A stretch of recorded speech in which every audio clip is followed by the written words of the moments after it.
মায়ের হাতের রান্নাই হয় খুব সুন্দর। আমার মা আগে আমাকে এরকমভাবে মুরগির ঝোল বানিয়ে দিত, কিন্তু আমার খুবই ভালো লাগতো। একদম কম মশলায় কিন্তু এত সুন্দর স্বাদ হতো তার। ততটা তো আর হয় না নিজের হাতে, তবুও আমি যতদূর পারি চেষ্টা করেছি। এখানে আমি মশলা করে নিয়েছি 3টে শুকনো লঙ্কা, 7-8টা রসুনের কোয়া, আদা আর পেঁয়াজ কুচানো, তুমি তো দেখতেই পেলে। তো এগুলো দিয়ে আমি মাংসটাকে ভালো করে ম্যারিনেট করবো। এর মধ্যে আমি হলুদ দেবো, নুন দেবো আর সর্ষের তেল দিয়ে দেবো। এখানে আমি একদম ছোট মুরগি নিয়েছিলাম, এই 1 কেজি ওজনের একটা মুরগি, গোটা মুরগি কেটে দিয়েছিল, তো সেটা ব্যবহার করছি। একটু কাশ্মীরি রেড চিলি পাউডারও দিলাম, দিয়ে ভালো করে মাখতে হবে। এই রান্নাটার মাখাটাই হচ্ছে মেন।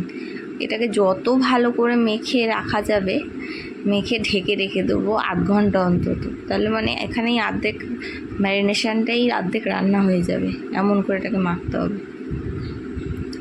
এরপর অন্যদিকে আমি আলু ভেজে তুলে রেখেছি, আর এখানে তেলে ফোড়ন দিয়েছি জিরে তেজপাতা দিয়ে আমি ওই মাংসটা এর মধ্যে দিয়ে দেবো। ম্যারিনেট করা মাংস দিয়ে কষাতে থাকবো।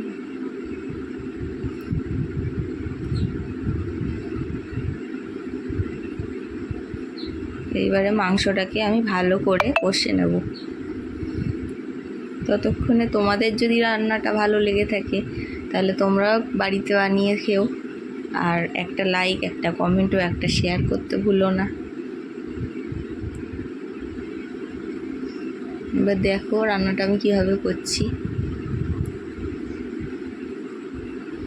এরকম নেড়ে নেড়ে অল্প আঁচে কষিয়ে নিতে হবে ভালো করে, তেল ছেড়ে আসা অবধি। আমি আবার ভালো করে কষিয়ে নিচ্ছি নেড়ে নেড়ে।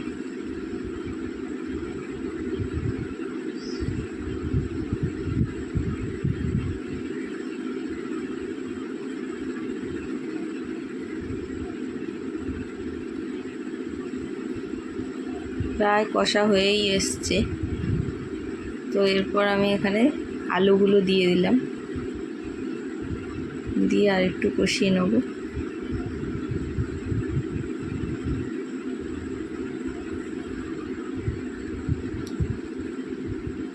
এরপর আমি এখানে উষ্ণ গরম জল অ্যাড করব। আমি যেই বাটিতে মাংসটা ম্যারিনেট করে রেখেছিলাম সেই বাটিতে করে আমি এতে জল দিয়েছি।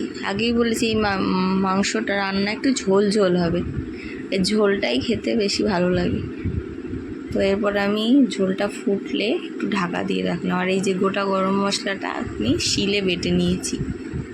এখানে গুঁড়ো দিলে অতটা স্বাদ হয় না যতটা না বাটা দিলে হবে।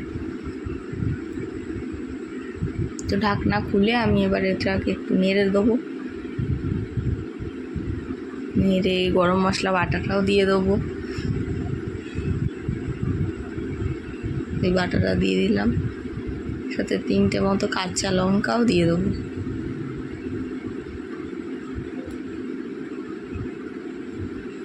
রান্নাটা আমার প্রায় হয়েই এসছে। আর একটু নাড়াচাড়া করে একটু ঝোলটা ভালো করে টকবক করে ফুটিয়ে নিয়ে নামিয়ে নেব। তো তৈরি আমার কচি মুরগির ঝোল। তোমরাও